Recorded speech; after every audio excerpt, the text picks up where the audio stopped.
For years now, Call of Duty has dominated the FPS scene, so Activision Blizzard feels like they can do no wrong and that they are the top dogs in this space, but that definitely isn't the case anymore. They've got some serious competition with their latest release. Black Ops 7 versus Battlefield 6 is going to be quite a showdown, but now they're trying to come out and apologize for all the mistakes they've made in the past while also proving just how greedy they are.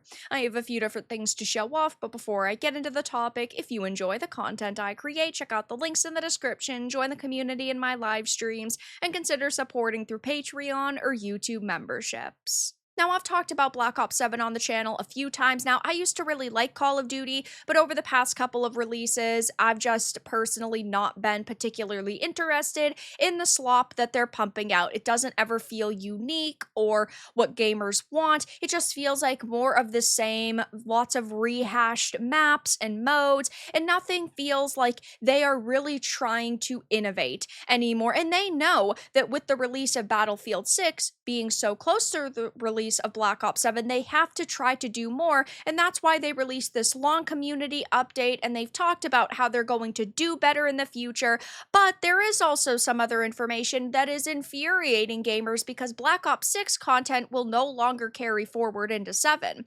So they are damage controlling through and through, given all of the teasers and trailers they had released around Gamescom got ratioed, and now they're saying, first off, thank you. Call of Duty has always been fueled by the community. Every match, every clip, every bit of feedback, you've shaped this franchise right alongside us, but the lie detector has determined that that is a lie because they haven't actually been listening to us. We know there's been a lot of conversation recently about the identity of Call of Duty. Some of you have said we've drifted from what made COD unique in the first place: immersive, intense, visceral, and in many ways grounded. That feedback hits home and we take it seriously. Not everything has to be extremely realistic. We can have things that are a bit more fictionalized, obviously, but you guys push it to the limits. Who really wants to see their opponent running around in a giant rainbow unicorn skin? Is a collaboration with Seth Rogen really what your players are asking for? No.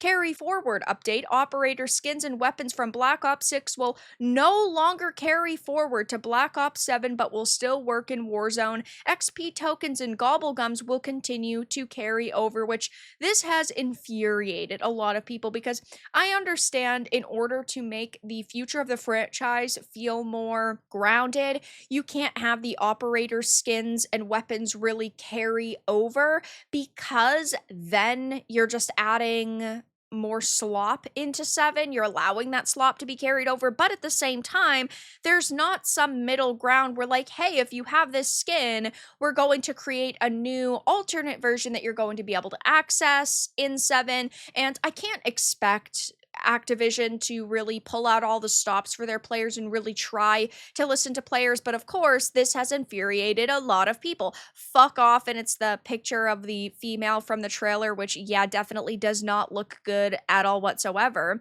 This is why people should be rooting for games like Battlefield and other first-person shooters. Competition breeds excellence, and finally Call of Duty is making better decisions for the players for the first time in years, which I think is good.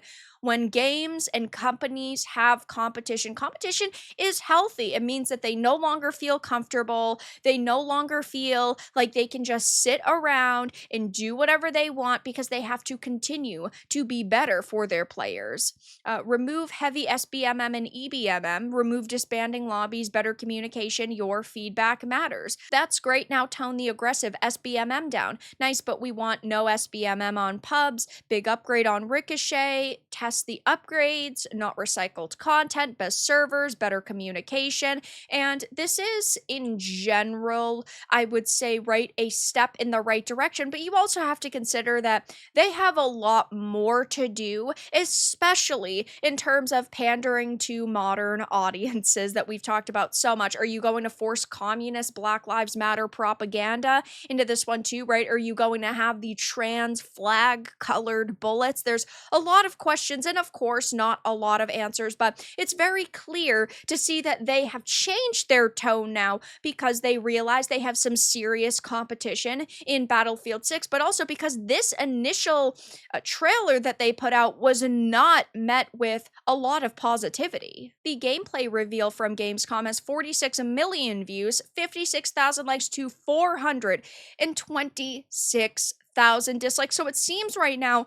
that they're really trying their best to make a lot of promises to hopefully get people to pre-order. Maybe those pre-order numbers were down, but ultimately we're going to have to see how they actually implement these changes, because they can make a lot of promises and then not end up keeping them. I am not going to put my trust and my faith in them until I actually see the content that they've created or changed and all of the moves that they've actually made, because we've gotten way too many hollow promises from these types of companies in the past. And looking at the comment section, it's really no surprise to see why they're damage controlling now. This actually made me pre-order Battlefield 6 from a COD player. Thank you for making it easy to choose BF6. For those watching on your phone, this video currently sits at 415,000 dislikes, and that was only a couple of days ago. People say COD is getting too much hate. I personally think they aren't getting enough. This is why YouTube removed the dislike counter. Black Ops is starting to feel like the Fast and Furious of video games. I haven't really been connected to Black Ops since 4. I've played all of them, but 4 is really like the end of the road for me personally. 1, 2, and 3 were peak, and then it started going downhill, and now we're just getting constantly rehashed slop. And it just shows that these people are really creatively bankrupt because they can't create anything new and unique that resonates with players instantly. I mean, you really thought that this was going to go over well, and we see the damage control in real time, and that shows that they weren't getting the pre-order numbers they were expecting. All of their posts were being insanely ratioed, while they have to come out and promise, additional info on multiplayer, refined movements, zombie innovations, cross-mode progress, and more gameplay in the future. These are all things that shouldn't have to be addressed, because they should have known in the first place what people wanted and initially implemented that into the game. So I'm curious to see what happens with Call of Duty versus Battlefield. I played the 6 beta and I thought that it was actually very good, and I think a lot of people are going to thoroughly enjoy their time with that title. But you also have to keep in mind that Black Ops 7 is going on to Game Pass, so they need extra sales on top of the subscriptions that they're gaining because this game will be on their service. And I just think that they're kind of feeling the burn at this point from their player base, which is great because now they actually have to up their ante. They actually have to listen to what people want if they want to get people to purchase their title in the future. So I'll be keeping my eye on this situation, but they had got absolutely raked across the coals, and now they're coming out and damage controlling, facing quite a bit of backlash from it. There are a lot of people saying, I'll believe it when I see it. Some people are saying this is a great step in the right direction, but ultimately only time will tell. Though that's all that I really had to discuss in this video. Let everyone know your thoughts in the comments below. If you enjoyed this and of course found it important and informative, make sure to give it a like, and if you didn't, give it a dislike. I appreciate your support either way, but I'll talk to you all again in the next video really soon.